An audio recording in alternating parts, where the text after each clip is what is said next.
नमस्ते। स्वागत है आप सभी लोगों का एक बार फिर से समृद्धि आईएएस के यूट्यूब चैनल पर। आज हम उपस्थित हुए हैं अपने मेंस आंसर राइटिंग प्रोग्राम के तहत,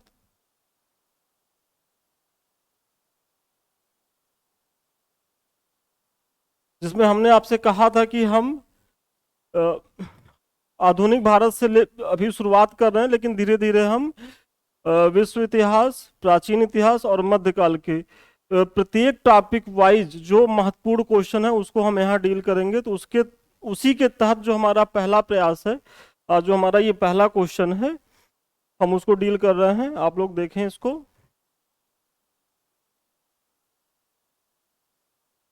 देखिए, सबसे पहला हमारा क्वेश्चन है कि प्लासी के निर्णय को अंग्रेजों द्वारा प्राप्त बक्सर की विजय ने पुष्ट कर दिया। मतलब प्लासी का निर्णय, देखिए इसमें ये की पॉइंट है, प्लासी का निर्णय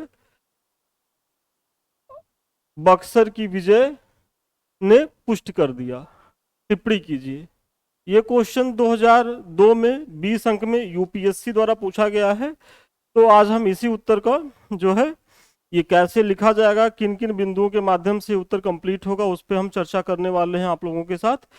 तो देखिए, सबसे पहला पॉइंट हमारा क्या है, एक बार हम फिर से प्रश्न बोल दे रहे हैं। प्लासी के निर्णय को अंग्रेजों द्वारा प्राप्त बक्सर की विजय ने पुष्ट कर दिया, टिप्पणी कीजिए। ये हमारा क्वेश्चन है और इसमें सबसे पहला पॉइंट है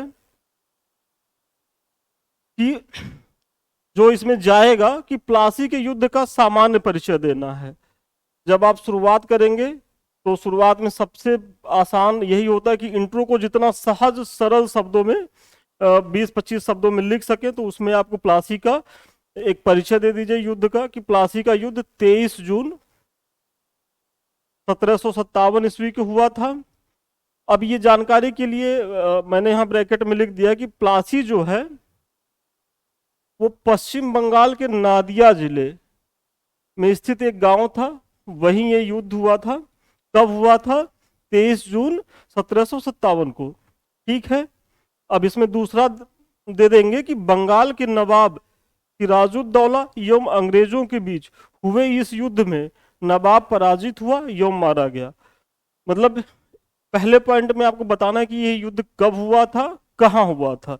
दूसरे पॉइंट में बता देना है कि उस युद्ध का परिणाम क्या निकला। तो परिणाम के तहत आप देखेंगे कि यहाँ क्या है कि नवाब जो थे, प्लासी के नवाब सिराजुद्दौला, वो मारे गए युद्ध में, उनकी पराजय हुई, वो युद्ध में मारे गए और अंग्रेज जो है वो विजयी रहे। तो पहला पॉइंट हमारा यही है कि प्लासी के युद्ध का सामान्य परिचय दे देना है।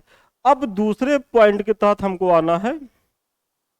प्रश्न में क्या कहा कि प्लासी के निर्णय को अंग्रेजों द्वारा प्राप्त बक्सर की विजय। तो अब प्लासी का जब चूंकि आपने परिचय दे दिया है, तो अब प्लासी के तहत ये बता देना है कि प्लासी के निर्णय के तहत अंग्रेजों को क्या प्राप्त हुआ। तो इसमें सबसे पहला जो पॉइंट है हमारा कि अंग्रेज बंगाल में मीर जाफर के रूप में एक कठपुतली नवाब बनाने में सफल रहे। क्योंकि प्लासी के युद्ध में आप जान रहे हैं कि मीर जाफर जो था, जो नवाब सिराजुद्दौला का सेनापति था, उसने विश्वासघात किया था।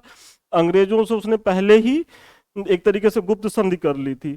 तो उसी के परिणाम स्वरूप जब नवाब सिराजुद्दौला मारा जाता है, तो मीर जाफर को बंगाल में नवाब बनाया जाता है अंग्रेजों द्वारा, जो एक तरीके से कठपुतली होता है। तो जो सबसे पहली उपलब्धि प्लासी में अंग्रेजों को मिली कि एक कठपुतली नवाब मिल गया। हालांकि सबसे पहली और सबसे मतलब बड़ी उपलब्धि यही थी कि वो अपने एक तरीके से अपने फेवर का व्यक्ति बैठाने में सफल रहे। अब दूसरा जो इसमें जाएगा वो है कि कंपनी को 24 परगने की जमींदारी प्राप्त हुई। 24 परगने की जमींदारी प्राप्त हुई, जिससे उसकी आय में वृद्धि हुई। तो ये पॉइंट हो गया। अब उसके बाद देखिए,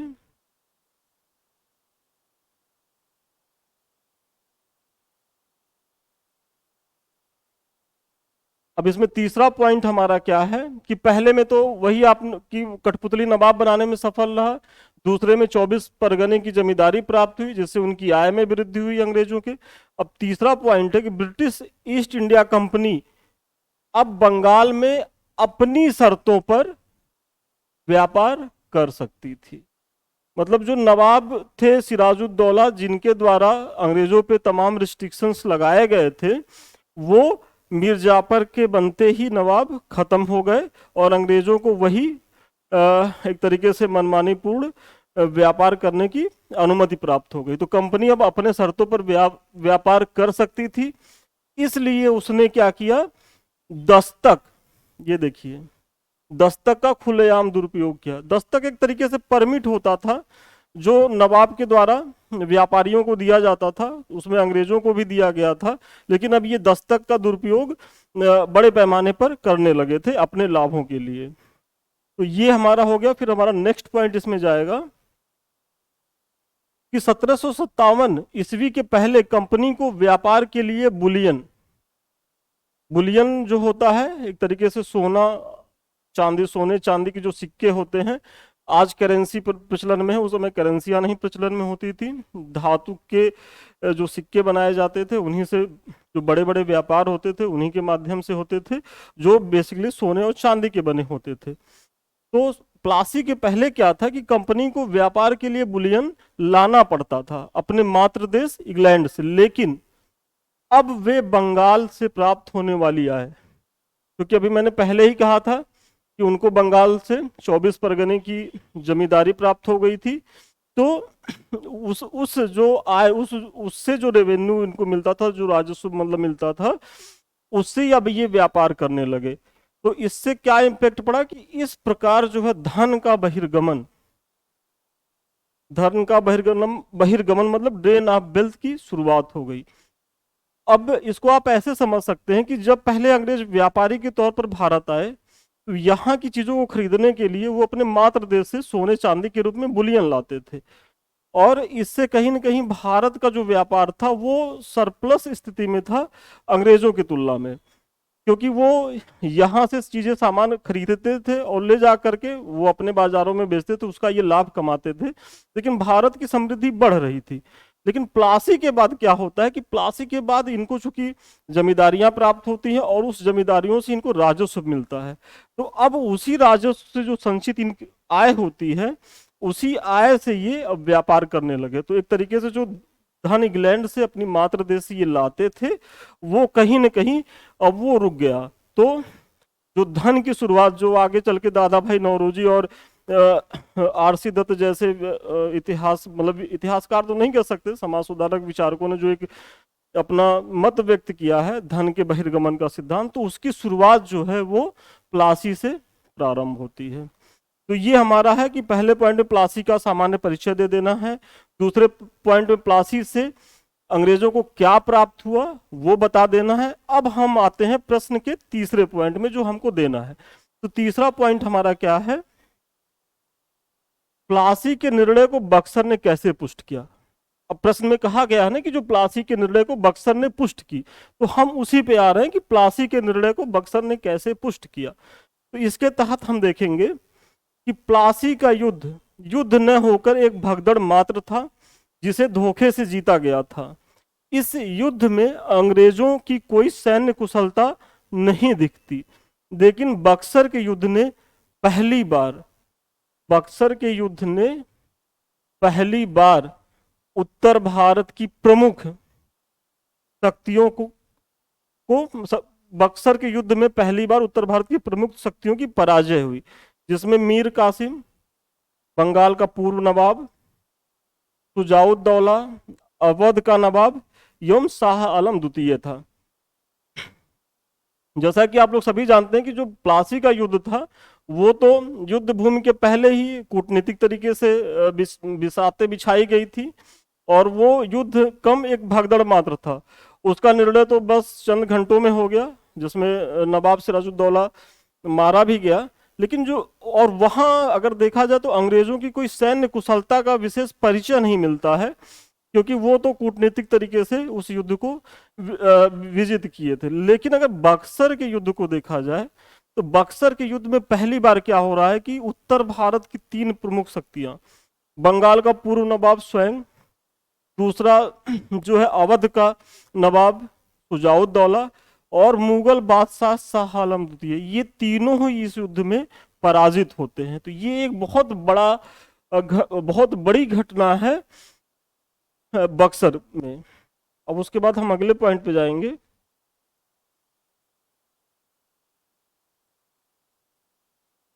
कंपनी को बंगाल, बिहार, उड़ीसा की दीवानी प्राप्त हो गई।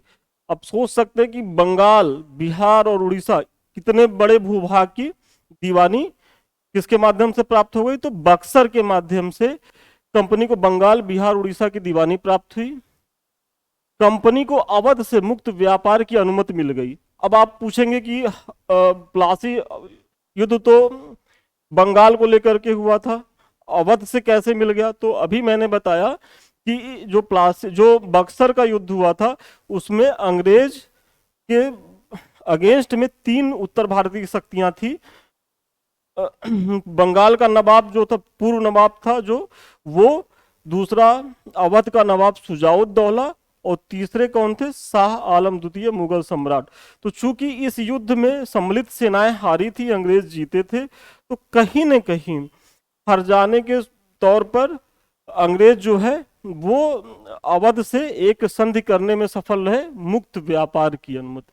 मतलब अब अंग्रेज जो है अवध के साथ मुक्त व्यापार की नीति को लागू कर सकते थे।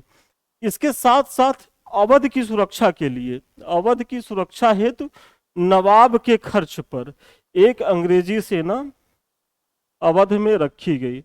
मतलब अंग्रेज जो है नवाब के ही खर्चे पर अपनी सेना जो है वो अवध में रखवा पाने में सक्षम हो गए। तो ये हो गया। और इसका लाभ क्या हुआ? अगर इस सेना को क्यों रखवाया गया? चूंकि उस समय मराठे एक उभरती हुई शक्ति थे। मुगल बादशाह चूंकि जो 1707 में जब औरंगजेब की डेथ होती है, तो जो उत्तर मुगल कालीन जो बादशाह थे वो इतने योग्य नहीं होते हैं कि वो इतने बड़े मुगल साम्राज्य को अक्षुण्ण रख सके। तो होता क्या है कि उसमें बिखराव की स्थिति आती है, और उस बिखराव की स्थिति में मराठे एक प्रमुख शक्ति के रूप में उभर कर आते हैं। तो अंग्रेजों को कहीं ना कहीं एक बड़ी समस्या थी। अंग्रेजों को ये लगता था कि अगर इन लोगों से हम निपट भी लेते हैं तो हमको जो है मराठे आकर के पराजित कर देंगे। तो इन्होंने क्या किया कि बंगाल में अपनी संप्रभुता को स्थापित किया और अवध के साथ एक टेक्टिकल गठजोड़ किया, ताकि वो अवध बफर स्टेट का काम करे। यदि मराठे पहले आएंगे तो अवध होके ही बंगाल जाएंगे। तो इस प्रकार अगर कहा जाए तो वो मराठों से भी अपनी रक्षा करने में सफल हो जाते हैं। और अंतिम में क्या है कि मुगल बादशाह कंपनी का पेंशन भोगी बन गया। जो मुगल बादशाह मिस्टर शाह आलम द्वितीय थे, वो कंपनी के पेंशन भोगी बनकर रह गए। तो ये जो है ये बक्सर की प्राप्तियां थी। अब हमारा जो निष्कर्ष था, अभी आप निष्कर्ष दे दीजिए, क्योंकि अब प्रश्न के सारे डायमेंशंस हो गए। अब निष्कर्ष में कहा जा सकता है कि इस प्रकार कहा जा सकता है कि अब अंग्रेज उत्तर भारत की सबसे बड़ी शक्ति बन गए। वे सबसे बड़ी शक्ति बन ही गए, क्योंकि अवध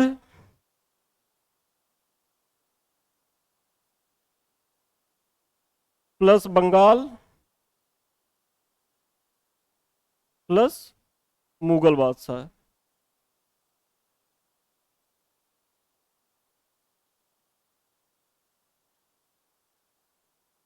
ये तीनों अंग्रेजों के प्रभाव में आ गए। तो इस प्रकार ये उत्तर भारत की सबसे बड़ी शक्ति बन गए। बक्सर के युद्ध ने न केवल अंग्रेजों द्वारा प्राप्त प्लासी की उपलब्धियों को बनाए रखा।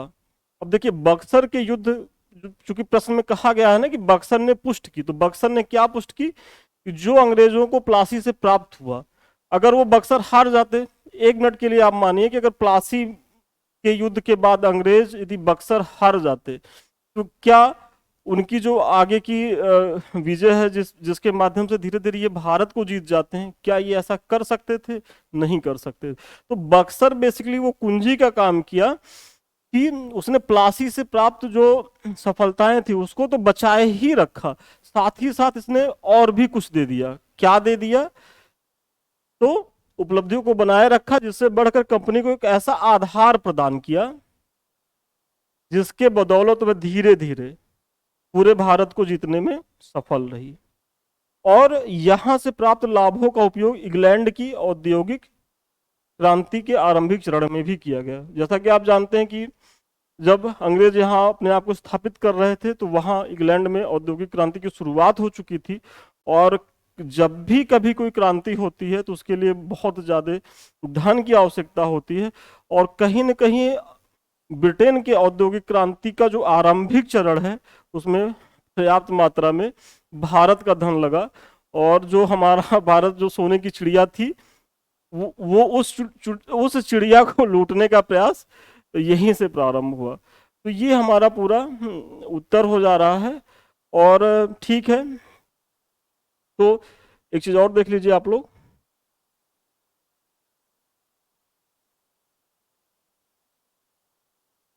हाँ, ये देखिए, ये हमारा समृद्धि आईएएस का टेलीग्राम चैनल है और ये है यूट्यूब।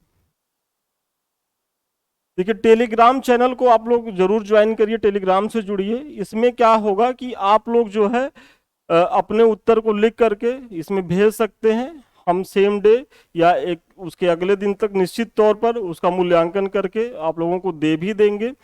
और ये जो हम पढ़ा रहे हैं इसका जो पीडीएफ है आपको वहीं टेलीग्राम पे मिल जाएगा। तो आपकी कॉपी चेक हो जाएगी, आपका जो पीडीएफ है वो आपको एक मिल जाएगा। तो पीडीएफ का आप प्रिंट आउट निकाल करके आपका एक उत्तर तैयार हो जाएगा, जिसके माध्यम से ना आप अच्छा उत्तर लिख सकते हैं, बल्कि आगे आगे के जो उत्तर के लिए भी ये काम करेगा कि आपको एक डायमेंशन देगा कि कैसे उत्तर लिखना है।